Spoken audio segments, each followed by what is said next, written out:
भगवान भोलेनाथ के चरणों में प्रणाम। गुरु भाई और गुरु बहनों के चरणों में प्रणाम। मेरा प्रणाम स्वीकार हो। आज मैं एक बहुत ही रोचक कथा सुनाने जा रही हूँ। इस कथा में भगवान भोलेनाथ माता पार्वती को अमर कथा की कथा सुना रहे हैं। अगर यह कथा आप लोगों को अच्छी लगे तो शेयर और सब्सक्राइब कर दीजिएगा।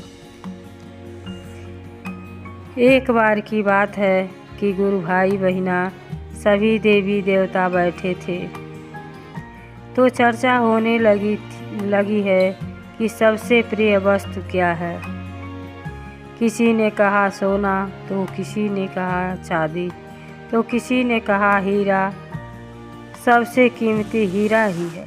तो गुरु भाई बहिना तब देवी देवताओं कहने लगे कि महंगी चीज़ तो सबके पास नहीं रहती और जो पूछा गया है वो तो सबके पास है। तो सभी लोग सोचने लगे कि ऐसा कौन चीज़ है जो सबके पास है। तो सभी देवतागण ब्रह्मा जी के पास गए। तो ब्रह्मा जी ने कहा कि आप लोग भगवान भोलेनाथ के पास जाइए। तो सभी देवतागण भगवान भोलेनाथ जी के पास जाते हैं और पूछते हैं कि हे पिताजी, सबसे कीमती चीज़ क्या है। तो भगवान भोलेनाथ जी कहते हैं कि सबसे कीमती चीज़ तो प्रेम है। अगर प्रेम नहीं है तो कुछ भी नहीं है। तो देवतागण कहते हैं कि प्रेम तो सभी लोग करते हैं, कोई पिता से, तो कोई माता से, तो कोई बहन से और कोई पति पत्नी से करते हैं। तो सबसे बड़ा प्रेम कौन सा है और किसके पास है। तो ब्रह्मा जी ने कहा कि सबसे ज़्यादा प्रेम भोलेनाथ माता पार्वती जी से करते हैं। तो इतने में नारद जी आ जाते हैं और सारी बात सुन लेते हैं और कहते हैं कि सबसे ज़्यादा प्रेम विष्णु भगवान माता लक्ष्मी जी से करते हैं। गुरु भाई बहिना थोड़ा अनबल यानी नाराज़गी तो सभी लोग करते हैं, लेकिन भगवान भोलेनाथ माता पार्वती जी एक ही शरीर में रहते हैं और ज़्यादा से ज़्यादा समय कैलाश पर्वत पर ही बिताते हैं। तो इतना बात जब नारद जी सुने तो वह कैलाश पर्वत पर जाते हैं। तो देखते हैं कि माता पार्वती जी भोलेनाथ जी के साथ बैठी हैं। तो वापस चले आते हैं और इंतज़ार करते हैं कि कब माता जी अकेली कैलाश पर मिले और उनको भड़काऊं। तब दूसरे दिन जाते हैं तो माता पार्वती जी अकेली रहती हैं। तो नारद जी प्रणाम करते हैं और कहते हैं कि माँ आप अकेली ही हैं, पिताजी नहीं दिख रहे हैं। तो माता कहती हैं आप जानते ही हैं कि पिताजी कितने दयालु हैं, गए होंगे किसी भक्त के पास। जब इतना बात नारद सुनते हैं तो वह माता जी से कहते हैं कि सभी लोग कह रहे हैं कि भगवान भोलेनाथ जी कोई बात आपसे नहीं छिपाते, लेकिन एक बात तो आपसे बताए ही नहीं। तब माता जी घबराने लगती हैं कि कौन सी बात स्वामी जी मुझसे छिपाए हैं और बताए नहीं हैं। आज वह आएंगे कैलाश पर तब मैं पूछूंगी। इतने में नारद जी अंतर ध्यान हो जाते हैं। गुरु भाई बहिना कुछ देरी के बाद भगवान शंकर जी आते हैं। तो माता जी उठती नहीं हैं और न भोलेनाथ से बात करती हैं, न सेवा भाव करती हैं। तब भगवान भोलेनाथ अंदर आते हैं तो कहते हैं, देवी गणेश कार्तिकेय नहीं दिख रहे हैं, कहाँ हैं? तो माता गंभीर स्वर में कहती हैं कि कहीं गए होंगे। जब गुरु भाई बहना पति पत्नी में अनबल होती है तो सभी लोग बच्चों का ही सहारा लेते हैं।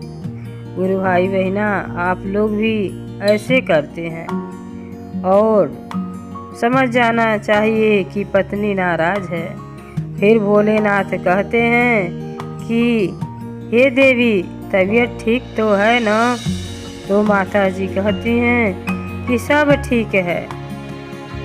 तो भगवान समझ जाते हैं कि देवी के मन में कुछ चल रहा है। तो माता जी कहती हैं, स्वामी जी, आप तो कहते हैं कि मैं आपसे कुछ नहीं छिपाता हूँ, तो मुझसे एक बात क्यों छिपाए?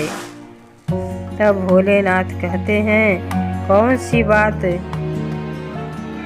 बात? तो माता जी कहती हैं, जो नारद जी कह रहे थे।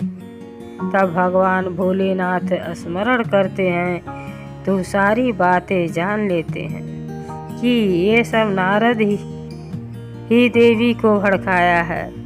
तो भोलेनाथ कहते हैं कि ये बातें मैं आपसे इसलिए नहीं बताए कि आप मेरा बात सुनकर किसी और से कहेंगी, सखी सहेलियों से कहेंगी तो वह अमर हो जाएंगी।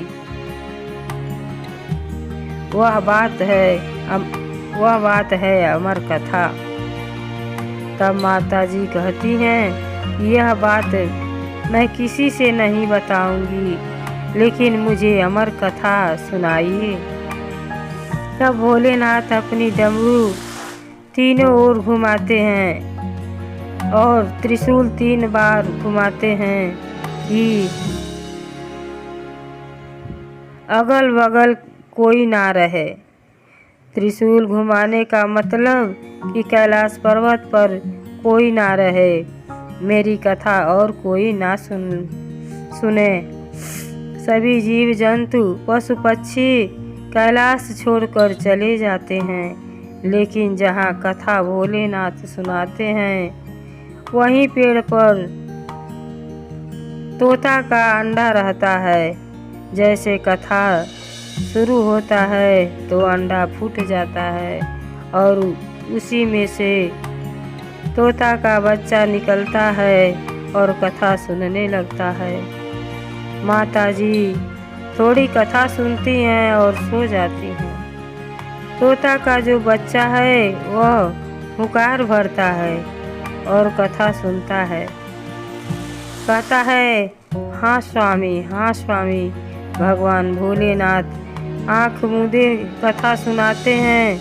जब कथा पूरा हो जाता है तब आँखें खोलते हैं तो देखते हैं कि माता पार्वती जी सो गई हैं। तब सोचते हैं कि देवी तो सो गई हैं, तो हुंकार कौन भर रहा था? हाँ स्वामी, हाँ स्वामी। तब ऊपर देखते हैं कि तोता का बच्चा है, मेरी कथा पूरा सुन लिया है। तो वह क्रोधित होते हैं और उसको मारने दौड़ते हैं। आगे आगे तोता का बच्चा, पीछे पीछे भोलेनाथ। तो तोता भागते भागते देव ऋषि के आश्रम में छिप जाता है। तो भगवान वहाँ पहुँचते हैं और देव ऋषि से पूछते हैं कि यहाँ चोर आपके आश्रम में घुस आया है, उसने मेरा सामान चुराया है। तो देव ऋषि कहते हैं कि नहीं नहीं, यहाँ तो कोई नहीं आया है। गुरु भाई बहना, जो तोता का बच्चा था वह तो अमर हो गया था और देव ऋषि के पत्नी के मुँह के रास्ते छोटा सा रूप बनाकर उनके पेट में छिप जाता है। तब जब भगवान का क्रोध शांत होता है तो सोचते हैं कि अब तो वह अमर हो ही गया, अब हम उसको नहीं मार सकते। तो भोलेनाथ उसे जीवन दान दे देते हैं और कैलाश लौट जाते हैं। अगर मेरी यह कथा आपको अच्छी लगे तो शेयर करिए और सब्सक्राइब करिए, ताकि आने वाली दूसरी कथा आप तक आसानी से पहुंच सके। हर हर महादेव, हर हर महादेव।